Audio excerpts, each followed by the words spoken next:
How's it going, ladies and Bruces? I'm Bobby Sixkilla and welcome back to Sound of Drop?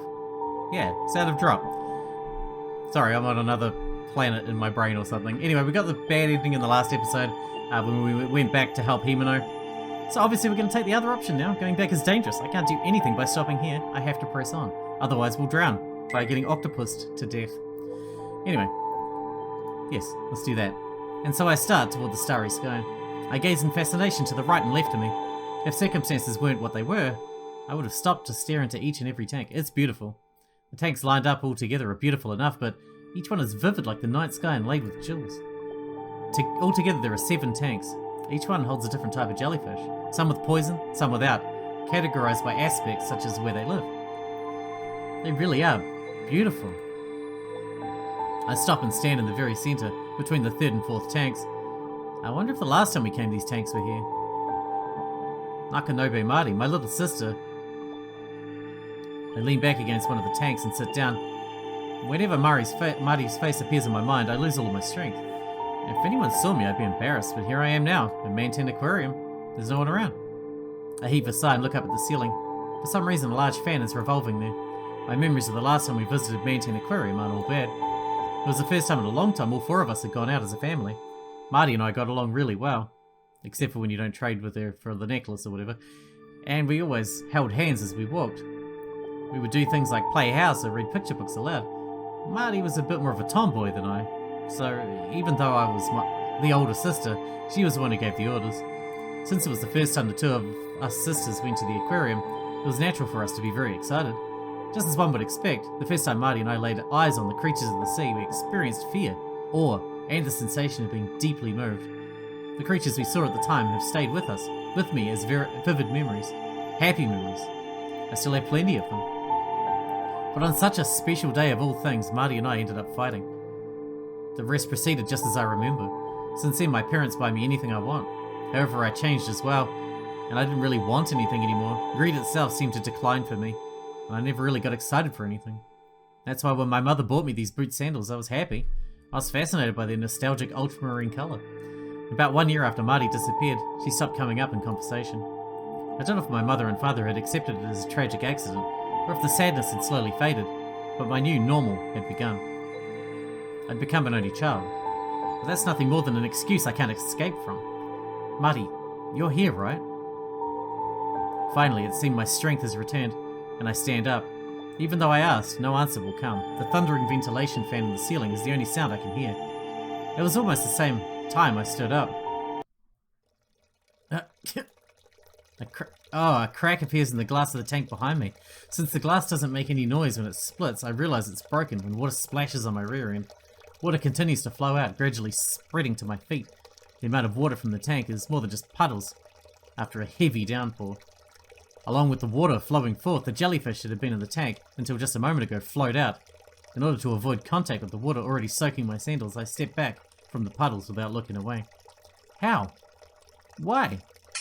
As if to play further with my already bewildered mind, the tank behind me also cracks.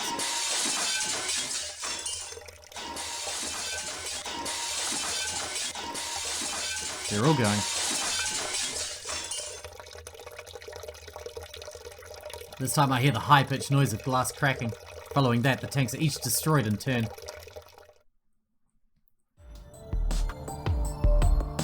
Some of these are poisonous, right? Being stuck in the middle of the passage, water is closing in on me from all sides, leaving me pressed but in between. The edge of the water is steadily drawing near. What should I do? The words that slide from my mouth also float away with the water. The colours of the tanks that had once been vibrant now seem eerie to me. Among these jellyfish are poisonous ones, even worse, some of them are fatal. On thinking that, my legs begin to shake in fear. No. No matter how frightened I become, I know I can't sit down.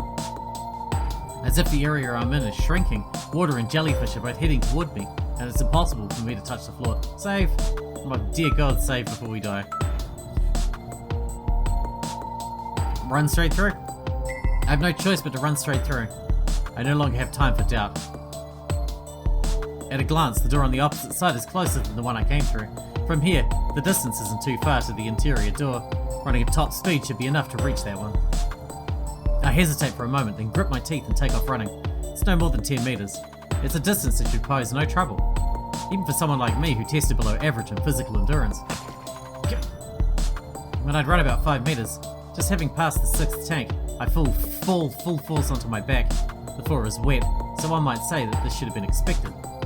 No, this is disgusting. The water soaks through my skirt and quickly soaks my underwear. The tank water is in direct contact with the skin of my rear. It's cold and wet, uncomfortable, but unavoidable. When I put my hand on the floor to try and stand up, I discover that action is a mistake. Ouch! I squeeze my eyes shut and the pain feels like I've been stabbed by a cold metal needle. No, it doesn't feel like it. I have been stabbed by something. Have I been stung by... Shaking, I shift my line of sight to my hands. A jellyfish is covering my right hand. At that moment I get upset that I can't feel the coldness of the water around my right hand. I get stung, what do I do? Someone? The pamphlet introducing the jellyfish has gotten mixed up with the pieces of glass from the tank. Man o' war. I noticed the name without too much of a reaction, but it has to be poisonous to be called that. There have also been incidents of fatalities. Fatalities? Poison? What do I do if I've been stung? Do I clean it? Is this bad if I don't clean it? I can feel my pulse quickening. I wonder if it's the poison making its way through me. What do I do? What do I do? What do I do? When I try to will myself to calm down, my impatience ramps up. Someone help me! Man, we're gonna die of poison. Yep, we're gonna die. Trying to use my pulsating right hand for support to push myself up, I slide in the puddle and can't stand up. It hurts, it really hurts. I put water on the area where I'd been stung in an attempt to rinse it out. However, the opening of the wound stings and startles me. I need fresh water. Trying to apply pressure to the vein, I tightly grip the area where I'd been stung. Dad, Mum, Himeno, Marty.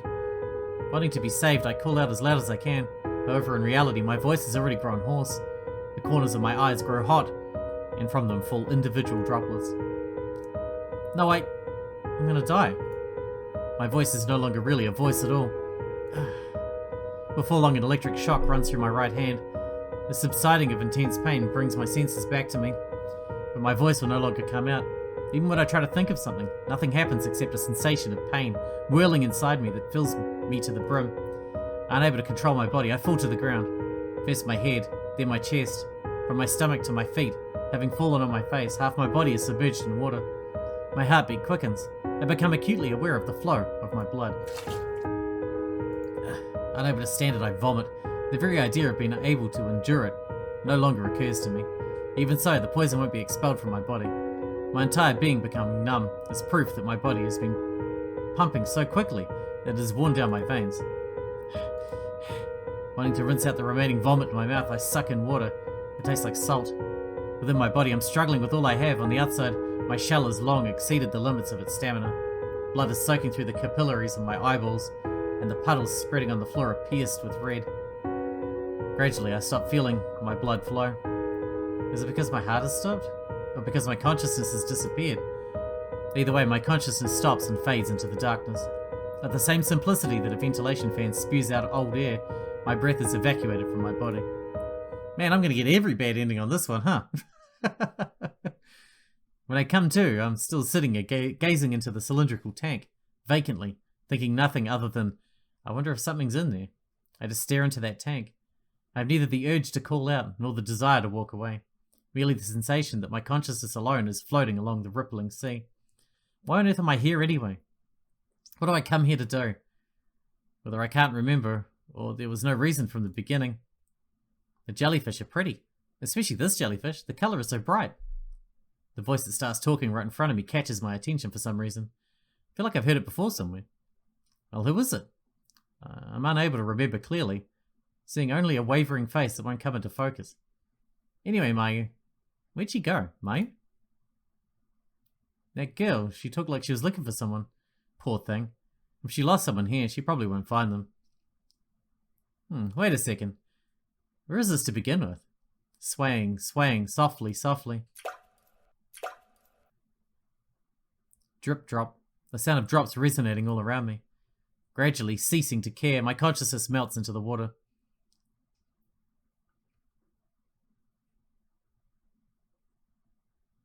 My form. There you go. There's that bad ending. We really are going to get every bad ending, huh? Well, that's cool. I think we'll get an achievement with each one anyway, so it's all good. Don't bother me. As long as I save it every choice, we're good. Looks like the choices that can lead to bad endings are coloured differently as well, so that makes it a bit easier too. So let's just jump back into that last choice and pick the choice that won't get me killed. No, I can't think of anything. No, I can't think of anything. I'm becoming panicked. If I don't calm down, with my thoughts swirling around so frantically, I'm getting even more confused. It's a vicious cycle. My sandals are getting dirty. It isn't the first thing that occurs to me, regardless, it's my only clear thought. The puddles of water are gradually drawing closer, and I can't feel anything from the strange jellyfish.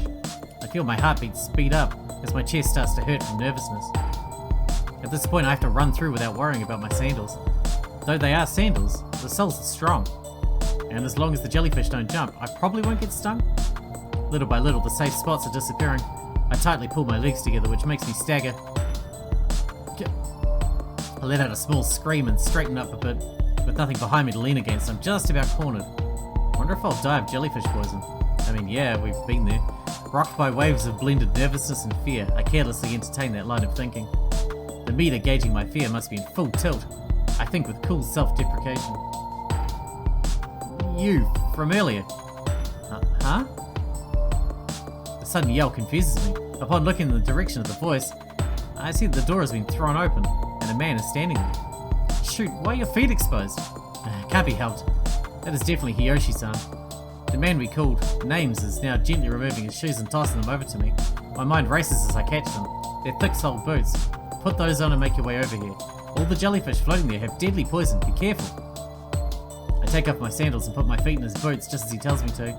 The size doesn't fit at all, and they're way too big, but not so big I can't walk in them. I cautiously take a step and, confirming it's alright, take my second, and then third steps towards him with my sandals in one hand. Thank you, very much. You can thank me later. For now, don't look around, just come toward me. I know my breathing is increasingly rough, and I get a little embarrassed. However, knowing some conscious concessions will have to be made, I walk through the water and over the jellyfish. When I step on a jellyfish, I feel a squishing sensation through the shoes and shudder. There are shards of glass in the puddles that make me want to thank Hiyoshi-san for being considerate enough to lend me such strong shoes. I can walk the remaining meter. Hiyoshi-san seems fairly close. Adjusting my breathing, I carefully take the remaining 3 steps. There's no mistake. In my carelessness, I've overlooked a transparent jellyfish at my feet. Even though I can't see it, I can clearly feel it, and my baggy boots I'm wearing throw off my balance. At this rate, I'll end up on my butt. If I fall now, all of the help I've received will be for nothing. Watch out! However, my body is supported by some strength that pulls me back. Hiyoshi-san's right hand has grabbed onto my left wrist. That was a close one. Just like that, I've been pulled out of the room with the broken tanks. As soon as I was out of danger, Hiyoshi gave a mighty pull and shut the fire door.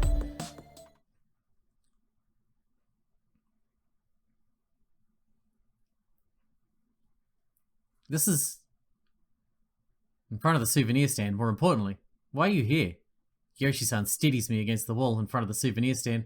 The terror from a moment ago hasn't escaped through the heavy, dark grey emergency door. Isn't this Manten Aquarium? Besides, before I met up with you, Hiyoshi-san, there was so much. Hiyoshi-san just stares at me in my flustered state.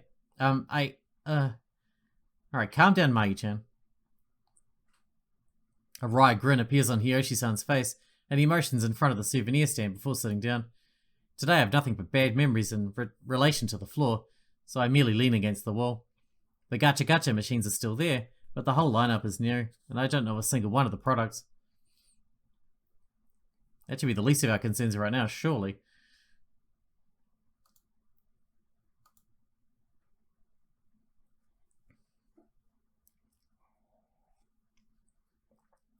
Coffee intermission. Well then, have you calmed down a bit? Yes, thank you very much, Hiyoshi-san. Yeah, I'm glad, and you can call me by my first name. I don't really care about who's older and who's younger. I guess I'm not going to save there. What is it you know about this aquarium, Hiyoshi-san? Jeez, I told you can call me by my given name. That wry grin appears again. There's nothing I can do. I have some hesitation about actually calling an older guy by his given name. and I've only heard his first name once, so I don't really remember it. After that, Hiyoshi-san makes a serious face. I think of him as a light-hearted person, but as his mouth straightens, his face seems very focused. Well, it's fine. At any rate, there's only one thing I know. This is Manten Aquarium. But it's not Manten Aquarium. It's not Manten Aquarium? Something like that. I don't know the principle or the cause behind it, but this Manten Aquarium is on a distinct time axis from the one you and I visited earlier, Mayu-chan. That's what I think. I can't think of it as anything else. What are you, a theoretical physicist? In a different time? In the past or present, you could even call it a parallel world, Yoshi-san adds. I can't understand what he's saying, not the least. How do you know this, Yoshi-san? That is... Yoshi-san mumbles and snorts. He looks my way and smiles bitterly. Mayu-chan, didn't you meet your friends or acquaintances from long ago? Huh? On the contrary, you didn't see any staff or other customers, did you? His words seem very enlightened. I couldn't think of a single thing. After all, I'd just come from that experience firsthand. However, there was something that bothered me as well. Yoshi-san said long ago. Marty hadn't changed since that day, but then why? I don't get it. That bit about long ago, therefore I rejected it. In doing so, I could affirm the fact that I'd reunited with Marty. Is that so? It seems I said something a bit strange then. As he looks away and says this, I have no response for him. Staying like that for a moment, Yoshi-san says, by the way, and continues speaking, I think what caused the glass in the jellyfish tank to rupture was an explosion of gas from something within the tank. So the gas expanded and ruptured the tank from within? If we're thinking about the cause, right, since there are no staff in a space-time distortion, then it's not strange for the oxygen modulator here to break down. Then it wasn't the work of ghosts? To my murmuring, he had no answer. Even if we have to force ourselves, we should think positively, right? For us to have come here and there to be ghosts, it's not something I can take. Can we get back to our original time axis or something like it? We can get back, definitely. Yoshi-san asserts decisively, without looking me in the eye. Once again, he starts a new topic with a question. With a quick, by the way, that girl that was with you, the one who seemed into the occult and stuff, what happened to her? You mean Himeno? Yeah, Himeno-chan, weren't you two together? I inflate my cheeks without thinking about it. When he notices I become embarrassed and look down, I rest my hands on my knees and moving them up and down I say, I don't know. Ah, you're a pretty easy read, Mayu-chan. Got into an argument, did you? It has nothing to do with you, Hiyoshi-san. Still, you do get that there is something foul about this aquarium, right? Mayu-chan? You experience that yourself. At his words, a pang of pain surges through my chest. That room with the rotten corpses, the sudden cracking of the tank at the jellyfish booth. When I think that the same accidents could happen to Himeno, I instinctively leap up. Speaking honestly, I have no desire to see Himeno's face, but knowing that the whole aquarium is dangerous, I can't calm down. Himeno did nothing to you. Shut the fuck up. What ifs? Imagining possibilities alone makes me want to cry. Wait a second, Mayu-chan. You must be tired from all that's happened. Moving quicker than I do, Hiyoshi-san holds me back. I'll go look for Himeno-chan for you. I'm more knowledgeable about this place. You wait here. As he says this, Hiyoshi-san gives a thumbs up. It was a mystery to me. We'd only just met today and had an inconsequential conversation, so I wondered why he'd come to rescue me. He's even showing concern for Himeno. He was supposedly a total stranger, so why... He's obviously not a total stranger. If there's time travel involved, he could know us from the future, or the past. He could be a grown-up version of a kid. Or something, I don't know. You know, could be anything. Oh, this is going to be one of those really important choices, because it's red. Without hearing my response, he starts walking away from me where the jellyfish booth was. His face, in profile, made me feel very reassured. Please, Hiyoshi-san. Trusting his masculine appearance, I bow deeply. In reality, it was as Hiyoshi-san had said. I had very little stamina to begin with, and now fatigue was building up inside me. Deciding to stay standing up was good, as these heavy legs of mine were proof of. As for things with Himeno, it would be best to talk them through later. If we talk them over in this tense state, we would probably just get into another argument. Hiyoshi-san might even serve as our mediator. As expected in this gloomy building, he didn't have to walk far before he disappeared. The sound of his gradually fading footsteps had also disappeared. The only thing I could hear nearby was my own breathing. That's why that high, roaring scream pierced right through my eardrums. I'm not doing that scream. There's people sleeping here. It was a scream that seemed to have echoed through every corridor. No, in and out of the whole building. It wasn't just someone shouting, but someone crying out as if splitting apart their throat. As the sense of impending danger that voice bore, my own throat began to tighten. That scream! That voice wasn't merely familiar, it was the voice of Yoshi-san, who had been right in front of me just 1 minute earlier. After that single loud scream, I could no longer hear his voice. Yoshi-san? I quickly stand up, running to the source of the scream. This place connects to the tube-like booth and the souvenir shop. That's where I heard the voice coming from. I run toward the tunnel tank. Huh? Mayu-chan? I told you to wait there for me. More importantly, that scream a minute ago. Did something happen? Yoshi-san is sitting at the entrance of the tunnel tank, not far from the aquarium entrance. At my question, he gives a wishy-washy reply of, "You're worried about me? I'm so happy." Nah, it's a somewhat embarrassing story, but it looked like there was a person floating inside the tank. Under the circumstances, it just surprised me. A person in the tank? Speaking of which, Himeno mentioned something like that, but I'm glad. I thought you'd gotten caught up in some terrible situation like I had earlier. I was relieved from the bottom of my heart. Following that relief, I became aware of my own feeling of being isolated again. Chuckling, Hiyoshi-san scratches his head. Say, Mayu-chan. What just happened? I never got to hear the rest of what he was going to say. Huh? It all took place in the matter of seconds, leaving me unable to make sense of what had happened. However, I gradually realized what was unfolding before my eyes. From Hiyoshi-san's neck up, I could see through to the tank. I didn't understand what I was seeing. In other words, his head was no longer where it should have been. Having lost a piece of himself so valuable to the human body, he collapsed slowly on the spot. From there, he never moved again. His head come off? Soaking up the blue lighting, his reddish-black blood spread across the floor. What, a manta ray cut his head off or something? Or a stingray, more likely. But manta rays can't attack you. I'm not screaming that one either. Again, people sleeping. This time it was my turn to split my vocal cords.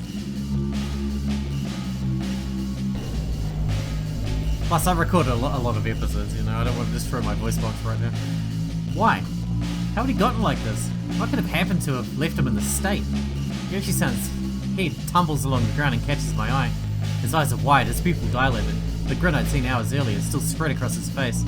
There are marks of the nape of his neck, as if his head had been bitten clean off. Hiyoshi-san?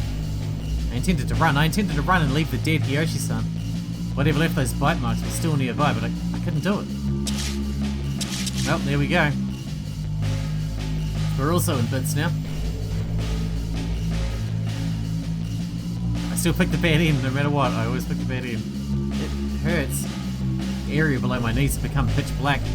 My boots. Mum? There's no pain, only the visualization of pain running through my mind. In spite of losing my legs, I can't actually feel the pain. Of course not. That body of mine has lost its legs. I'm watching it from a separate place. The subjective point of view would have been impossible while I was alive. My head was already just like Hiyoshi-san's, just rolling around on the floor. The cold temperature of my blood, that was the last thing I felt. Right before I lost consciousness, I saw its unbelievable true form through the misty wave of my fading vision. With many fangs and a giant body, it was a fish. Makes sense, we're in an aquarium after all. Decapitation 1. Jesus. You know how I said I'm going to get every bad end? I'm straight up going to get every bad end. Look, there's Hiyoshi. I thought his head's meant to be off. Off comes the head. Okay, let's just jump back in where we were, shall we? And not pick that option. Please wait, I'll go. Dear God, let me go. Somehow moving my heavy legs, I followed behind Hiyoshi-san. It would have been easier to leave it to Hiyoshi-san. However, Himeno is my best friend. Though I can't believe we'd fought. That reality can't be changed, so I want to go get her.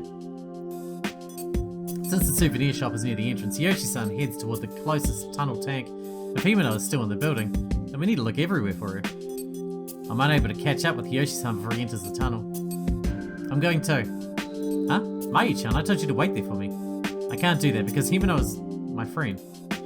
On hearing what I said, Hiyoshi-san gives me a patronizing look while grinning at me. Looking into the tunnel from the outside, I realize it hasn't changed from the Manten Aquarium that I saw earlier that day. Large fish like manta rays and sharks swim about. This is the tunnel tank.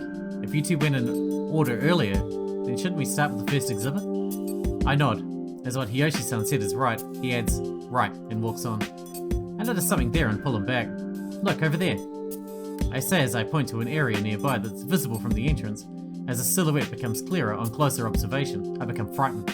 Something hops freely from side to side and bounces about the tunnel numerous times, then stops itself. After bouncing up and down on the floor several times, it ceases to move, completely exhausted. Straining my eyes from far away, I can see that it is a fish. From what I can see, from 10 meters away, it has sharp fangs and a body as thin as a rail. That might be a cutlass fish. Yoshi-san mutters this, having laid eyes on the same thing that I had. Still, fish aren't creatures that can just hop up and down in around a room like that. Get another red one. Oh shit. My bad. We should get a better look. After waiting near the entrance for several seconds, a fish resembling a cutlass fish bounces around the tunnel, then flops down on the floor, causing the amount of fish corpses on the floor to increase. The gathering of numerous fish scales reflects the fluorescent light back on like a kaleidoscope. Though it's the same as the fluorescent lighting, the light reflected back is vivid, putting the sensation of the scale's slipperiness in my mind. That's pretty creepy. Yoshi-san's lips curl in disgust as he grumbles. I also thought it was creepy, but compared to the rotten corpse I'd seen earlier, that was as far back as I allowed my memory to go. Could that be... In contrast to Hiyoshi-san, who had averted his eyes, I just continued to stare at and was able to pick up on something. Those fish hopping around. They're coming from below. From that place it looks like a vent. From the beginning of the tunnel, the fish hop up intermittently. It doesn't appear as though they're going to stop, with a new fish popping up after a fixed interval of time passes. The fish mechanically shoots out of the vent, ricochet about the tunnel at high speed, then finally, their vigour exhausted, die as they land in a pile on the floor. At the moment they fall, the fish's long narrow bodies wriggle like snakes. They collide with the other fish as they cease moving, the next fish hopping to its death in the same manner. They're... Good eye, Mayu-chan. So many strange things have happened that I'm probably becoming used to them. I don't know how to bear these strange circumstances any longer. A self-deprecating smile reaches my lips as I give a light laugh. Whoa. At the same time as the fish leaps up, Hiyoshi-san takes a handkerchief from his pocket and tosses it into the giant cylinder. The fish pierces the handkerchief once as it dances in the air, then the fish passes through it a second and a third time as it bounces repeatedly. In an instant, the fabric he tosses becomes dust. And placing myself in the handkerchief's position, I subconsciously cover my neck. It shouldn't penetrate this. Himeno? Not having a form, it shouldn't mean it isn't going through. Should it mean a form? A dead body? I didn't want those words to pass my lips, but it was definitely as Hiyoshi-san had said. Mayu-chan, you don't remember where you and Himeno-chan split up, do you? I look down and tilt my head to the side. I'm worried about Himeno. I can no longer make baseless statements like Himeno is fine because she's Himeno. The reality is, if Hiyoshi-san hadn't rescued me, I'd no longer be in this world. There is no way that I can let that happen to Himeno. We have to hurry and meet up with her, then find a safe place.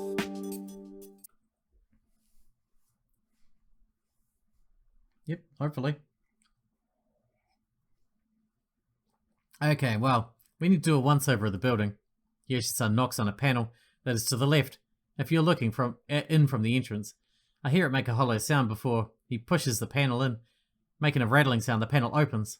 This isn't just a display, but also a door. In contrast to the nature-reminiscent blue exhibit space before the door, a mechanical grey hallway stretches before us. The dim white fluorescent light flickers and fades on and off. Is this the staff passageway? Correct. When I came through here earlier, I saw some employees, so I was lucky to have it been left unlocked. Could the fact that the lights are on mean that someone just came through here? Even if they had, that person should be aware of all the unusual phenomena here. Anyway, if we go through this passage, we can circumvent the tunnel and look for Himeno-chan. Alright. Yoshi-san walked ahead, taking several steps before I stepped in. I was hesitant about walking through the staff passageway without permission, but it was certainly better than going through the tunnel tank. I mean, you got his permission, right? He works here. Moreover, if we were able to come across a staff member, we might be able to gain some information about this Manten Aquarium. Big sister. The staff passageway is approximately 10 meters, just wide enough that people can barely pass by each other. Walking up ahead of me, Hiyoshi-san's shoulder width is so great that I wouldn't be able to pass him unless he turns sideways. Even more than before, Hiyoshi-san seems stronger and more reliable than ever. Big sister. Huh? That voice that I thought was just in my head bore a silhouette in the second time. It made me suspect it was probably an optical illusion. Behind me, I was sure I'd heard a nostalgic voice. What's up, Mayu-chan? Kiyoshi-san asked me without turning around. I squeak out that I'm fine and turn my attention to his back. Big sister. However, that was my confirmation. It was neither a visual nor auditory hallucination. The voice calling me, Marty's voice, calling me big sister, had definitely come from behind me. Marty. Unable to hold back, I let that name slide from my lips. The next moment I wanted to see Marty so bad I turned back. You can't, Mayu-chan. My eyes opened wide in surprise as Yoshi-san plants himself firmly in front of me, arms spread wide. I'd unconsciously backtracked to the passageway entrance, back to where we'd started. Huh? Suddenly going back, don't you remember where we came from? Where is Marty? I see, you move without hesitation, as if you'd been called. So I thought that's what it might be. Calm down, Mayu-chan. There was nobody there. Huh? But the voice... There is no voice, alright? Calm down. You have to calm down. His expression as he calls for me to calm down is frantic. A crease appears in his forehead as he strains his voice. I steady my breathing as I stand in fear of his threatening attitude. Breathing deeply, I keep my back against the wall of the corridor. As my determination rises, so does my body temperature. Listen, calm down. Calm down, calm down. Kiyoshi-san, I'm alright. Calm down. Ow, ow, ow, ow, ow. Are you alright? Ow, ow, ow, ow, ow, ow, ow, ow. My words don't seem to be reaching Kiyoshi-san at all. As his eyes open wide and his voice rings out. Like a broken DVD player, he can't move past that one syllable. Kiyoshi-san? I back up instinctively. However, as he is completely unaware, Kiyoshi-san just keeps yelling in a strange voice. Kiyoshi-san, please tell me you're okay. Aren't you? 3 meters away from Kiyoshi-san, I peer at him. He sways, his legs unstable, but he's definitely moving toward me. Almost at the same time as the strange voice stops, he falls over on the spot. As if his power supply had been cut off, he suddenly tumbles to the ground. The sound of him flopping to the ground sends a chill down my spine. I'm not familiar with what you'd call ukemi, but I know the way he fell is dangerous. Are you injured? Sitting down, I extend a quivering hand. It's probably a bit rude to the person who saved me, but he would understand. For at this moment, the image of his strange behavior is seared into my mind. Even when I call out to him, there is no response. But if I strain my ears, I can hear his shallow breathing. Thank goodness he's alive. That alone is enough to satisfy me. There's something I can rely on within the mysterious aquarium. What in the world was all that? Still having doubts, I am, for the moment, relieved. What should I do? I can't just leave him unconscious and defenseless while I proceed further into the staff passageway. On the other hand, carrying someone the entire head taller than I am is impossible. Kiyoshi-san, please wake up. I call his name over and over, but he doesn't respond. I hesitate a bit, then I touch his back. Ugh. Putting all my strength into it, I'm able to roll him onto his back. His body is now facing up with his eyes closed. His chest goes up and then down to form a breath. Kiyoshi-san. I can't make this distinction between whether he's just asleep or has passed out. I have never seen someone who's lost consciousness.